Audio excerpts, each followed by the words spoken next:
with total debt forgiveness after a stated term of years. I teach best practices in negotiation at the two highest-rated universities in the United States, and I'm a licensed attorney. I know the ins and outs of bankruptcy. Now, I'm not providing legal advice, but we'll dedicate an entire section to probing things like the tyranny of the FICO score, how to beat the credit bureaus.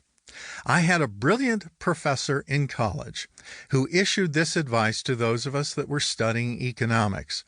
Borrow heavily when you are young, because you will be paying back in cheaper dollars. He was right.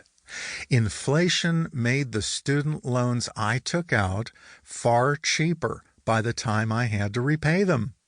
But I have that teacher beaten when it comes to advice. I say borrow heavily at any age, because you can very possibly pay back in $0. Why am I sharing these insider tips with you? Certainly, I like writing, and I want to sell a few books, but I'm really a David versus Goliath kind of guy. As my dad put it in our family, we always root for the underdog. That's my thing. The IRS, the big banks, the medical industrial complex, and others, they have plenty of clout and money, and they're used to getting their way. If I can put a pebble or two into your slingshot to lower their odds of beating you into submission, then it's my pleasure to do so. In the material that follows, you'll notice many counterintuitive insights that change the playing field to your advantage. Chapter by chapter preview. Lots of books tout the virtues of becoming debt-free. To me, that's a little too simple-minded. There are two kinds of debt, as you'll soon see, good and bad. You'll learn about them in Chapter 1. Obviously, you should consider each one in a different light. Bad debt is probably what you're saddled with today, so we'll invest a lot of time talking about minimizing it and zeroing it out.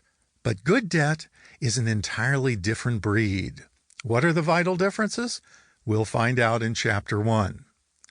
They say you don't get what you deserve in life, you get what you're able to negotiate, especially in credit card debt resolution. In Chapter 2, we're going to explore the essentials of exploiting your bargaining power. And when it comes to debt elimination, you have plenty of it. You may not feel that way at this very moment, but at the end of this chapter, you'll probably have a change of heart. Everything is negotiable. Chapter 3 sings the praises of bankruptcy as a means of zeroing out your debts and getting a fresh start. As a rule, bankruptcy gets a bad rap, especially from creditors. There's a good reason they recoil like Dracula seeing the dawn streaking through the window. Their right to collect from you will turn to ashes when you file for Chapter 7. You'll learn how this is different than Chapter 13, and you'll develop insights into bankruptcy as a possible remedy for your debt troubles and as a platform for quickly rebuilding your creditworthiness. We all know there are two immutable forces in life, death and taxes. I'll show you that this notion is only half true. In Chapter 4, you'll learn how to stiff the IRS.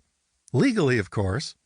There's a vital difference between tax avoidance, which legendary Judge Learned Hand said is every American's right, and tax evasion, which is what they nailed gangster Al Capone for, providing him with a glorious opportunity to die in prison. This program isn't about seizing every available deduction, and there are notably fewer since the recent changes made in the tax code by the U.S. Congress. It's about reducing or eliminating the tax debt that remains after you have incurred it and have been billed for it by the IRS. In Chapter 5, we'll turn our attention to student loan forgiveness, how to pay fewer or even $0 on your educational debts. You'll learn how student loan debt exceeds credit card debt, and it's a burden being borne by more than 40 million people. Chances are very good that you've graduated and are underemployed. This means you're laboring in a job.